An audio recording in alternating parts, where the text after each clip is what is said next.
আমি আসছি। আচ্ছা আজ কি হলো? সেটা নিউজ পেপার বলবে। আগে ওরা হেডলাইন বানাতো, এখন আমি হেডলাইন বানাবো।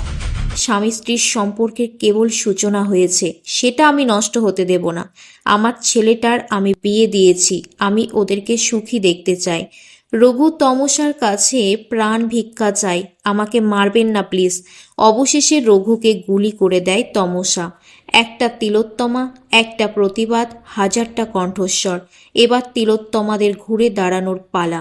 তারপর তমসা সিসিকে বলে অ্যাম্বুলেন্সে করে এই বডিটাকে পৌঁছে দিন ডক্টর প্রতাপের কাছে উপহার হিসেবে। ঐশী ফোন করে তমসাকে বলে তুই তাড়াতাড়ি ফিরে আয়, আর মাত্র 20 মিনিট বাকি আছে। ঐশী বলে আজ কি হলো রে? তমসা বলে সেটা নিউজ পেপার বলবে। আগে ওরা হেডলাইন বানাতো, এখন আমি হেডলাইন বানাবো।